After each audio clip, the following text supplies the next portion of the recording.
Imagina só a cena. A tensão tá no ar. Um líder religioso super controverso, Jesus, tá sob ameaça de morte. Uma ameaça bem real. Exato. E, ao mesmo tempo, a própria família dele fica pressionando para que eles se exponham publicamente, bem durante a maior festa religiosa do ano em Jerusalém. É um cenário, assim, de altíssima pressão, cheio de expectativa e de perigo mortal. Muita coisa em jogo. Pois é, hoje a gente vai mergulhar no capítulo 7 do Evangelho de João. Nossas fontes são algumas edições de estudo da Bíblia, sabe? Com notas e comentários que vão nos ajudar a entender, a desembrulhar as várias camadas de significado por trás do texto. Certo. Nossa missão aqui é explorar os conflitos, os mal-entendidos e as declarações teológicas profundíssimas deste capítulo. E, honestamente, tentar entender como as opiniões sobre uma única pessoa podiam ser tão radicalmente divididas. Exatamente. E este capítulo é um ponto de virada crucial. A oposição a Jesus, que antes era mais difusa, agora se torna organizada, oficial. Mas o interessante é que cada confronto aqui gira em torno da mesma pergunta: com base em que autoridade você julga? Boa. A família julga pela fama, a multidão pela aparência, os líderes pela interpretação rígida da lei. E Jesus vai desafiar todas elas. Ok. Então vamos começar pela família. O capítulo abre com Jesus na Galileia, né? Evitando a Judéia porque os líderes de lá querem matá-lo. E aí, com a festa dos tabernáculos chegando... Uma das maiores festas. Sim, seus próprios irmãos o confrontam. Eles chegam e falam: saia daqui e vá para a Judéia, para que seus discípulos vejam as obras que você faz. À primeira vista parece até um incentivo, mas as notas de rodapé sugerem algo bem diferente. Sugerem, e o próprio texto confirma logo depois, que eles falavam por incredulidade. O que é fascinante aqui é o tom. Não é um encorajamento, é um desafio.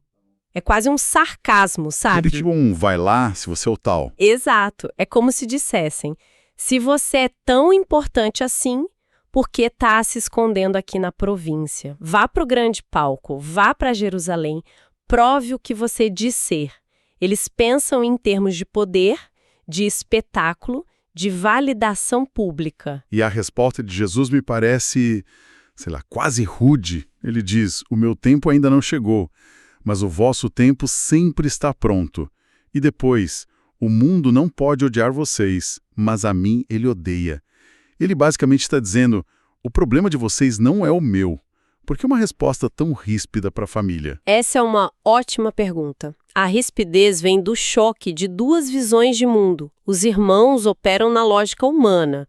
Agora é o melhor momento, a festa é a maior plataforma, então aproveite a oportunidade. O timing perfeito na visão deles. Isso. Mas a frase de Jesus, o meu tempo ainda não chegou, é um tema central em João. Ele não age por conveniência ou por pressão, mas por um cronograma divino.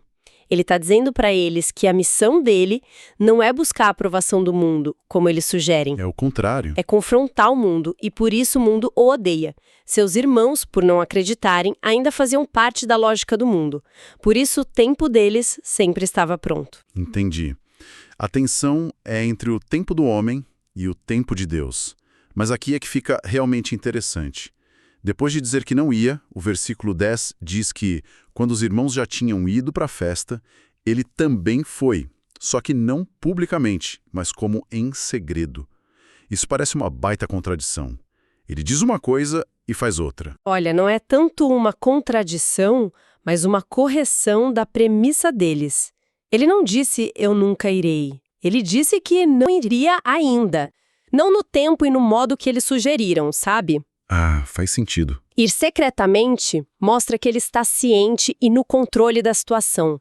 Ele não está evitando a festa, está evitando o espetáculo que os irmãos queriam e o perigo imediato dos líderes. Ele vai, mas nos termos dele. E enquanto isso, em Jerusalém, o clima é de pura especulação. Uma grande murmuração. Ninguém fala abertamente por medo. Espera um pouco. Ele foi em segredo, o clima é de medo, e de repente, bem no meio da festa, Ele simplesmente aparece no lugar mais público de todos, o templo, e começa a ensinar. Que estratégia é essa? Parece incrivelmente arriscado. É o ápice do risco. E é exatamente por isso que a reação é de choque. As pessoas se maravilham e perguntam como pode este ser letrado se não chegou a estudar? O que elas querem dizer é que ele não tem as credenciais, né? O diploma. O diploma, exatamente. Ele não frequentou as escolas rabínicas formais. Elas estão julgando com base na única autoridade que conhecem, a acadêmica. E como ele se defende disso? Ele não se defende nos termos deles. Ele redefine a questão da autoridade. Ele diz, o meu ensino não é meu, mas daquele que me enviou. Ele está reivindicando uma autoridade divina, não humana. Certo. E ele propõe um teste para a verdade que é radical. Ele diz que quem quiser fazer a vontade de Deus conhecerá a respeito da doutrina se ela é de Deus ou se eu falo por mim mesmo. O que isso significa na prática? Significa que a validação do ensino dele não é um exercício intelectual, é existencial. Não é sobre analisar os argumentos dele, mas sobre alinhar o próprio coração com a vontade de Deus. É um convite para experimentar a verdade, não só debater. E a partir daí, dessa nova base de autoridade, ele vira o jogo contra os acusadores. Sim, e ele vai direto ao ponto nevrálgico, a cura que ele fez num sábado. O argumento dele aqui é brilhante. Ele compara a cura com a lei da circuncisão. É uma aula de lógica e teologia em poucas frases. Ele diz, basicamente, olha, vocês circuncidam o menino no sábado para cumprir a lei de Moisés, um ato que afeta uma parte do corpo.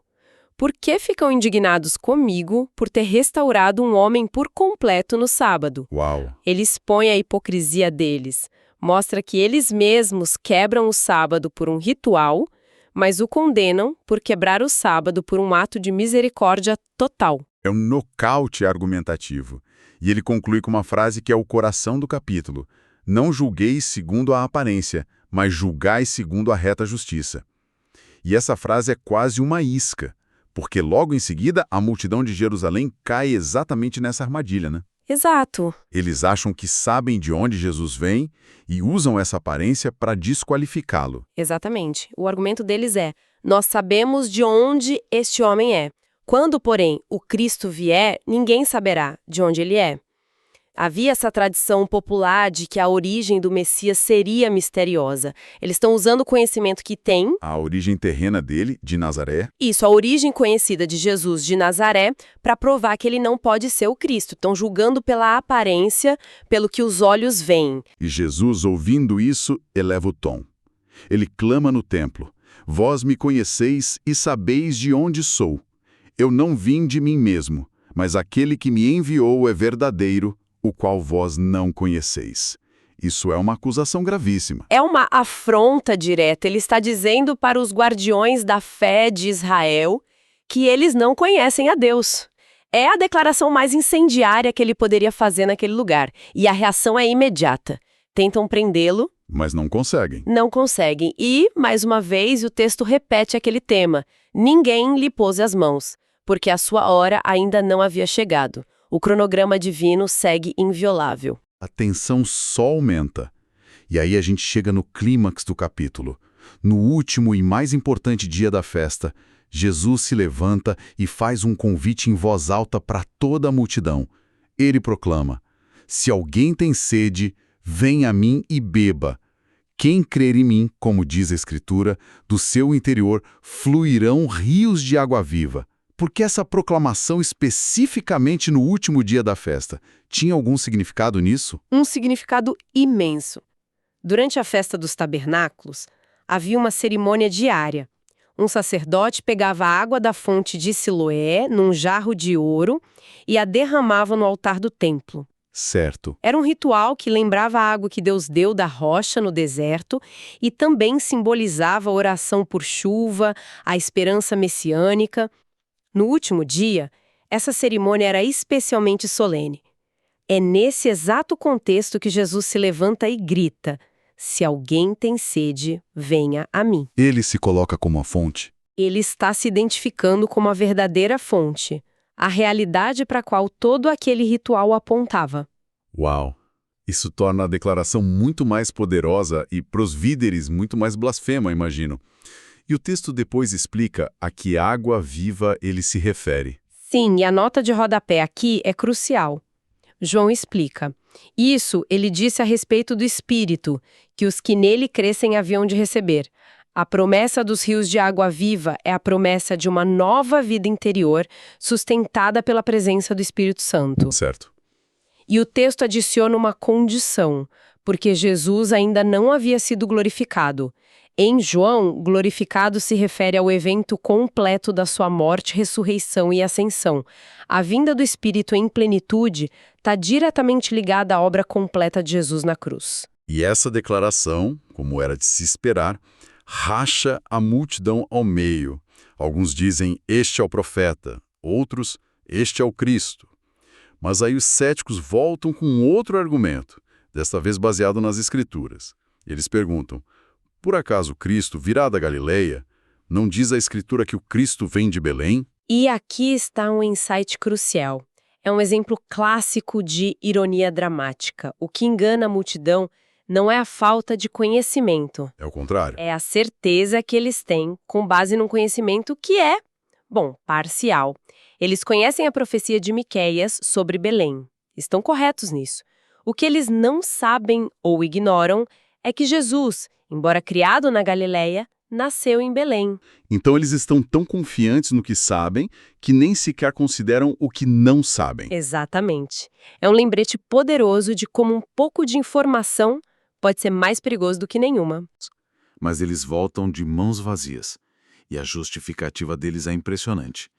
Jamais alguém falou como este homem. Pensa nisso. Esses eram guardas do templo, provavelmente levitas, homens acostumados com discursos religiosos e com o cumprimento de ordens. Cumpriam ordens e pronto. E eles ficam tão impactados, tão desarmados pela autoridade, pelo conteúdo das palavras de Jesus, que eles simplesmente não conseguem cumprir a ordem. A palavra de Jesus foi a própria barreira que os impediu. A reação dos fariseus é de puro desprezo, né? Eles não investigam, não perguntam o que ele disse de tão impressionante. Nada. Eles insultam os guardas e a multidão, chamando-os de malditos por não conhecerem a lei. E é nesse momento que o Nicodemos, que a gente já conhece do capítulo 3, tenta intervir. Sim, Nicodemos, que era um deles, tenta injetar um pingo de racionalidade e de legalidade no processo. Ele faz uma pergunta processual básica. A nossa lei julga um homem sem primeiro ouvir? Ele está apelando para o princípio do devido processo legal, que era parte da lei judaica. E a resposta que ele recebe é puro escárnio. Eles o ridicularizam. Por acaso também você é da Galileia? Então, para encerrar a discussão, eles fazem uma afirmação categórica. Examina e verás que da Galileia não se levanta profeta. E aqui o preconceito deles o cega completamente. As notas de rodapé das nossas fontes deixam claro que essa afirmação é factualmente incorreta. O profeta Jonas, por exemplo, era da Galileia. Sério? Sim. Ou seja, na fúria deles para desacreditar Jesus com base na sua origem, os maiores especialistas da lei acabam ignorando os fatos de suas próprias escrituras. A ironia é devastadora. Eles se acusam de seguir a lei, mas a quebram no procedimento e erram nos fatos. Então, recapitulando, este capítulo foi uma montanha-russa.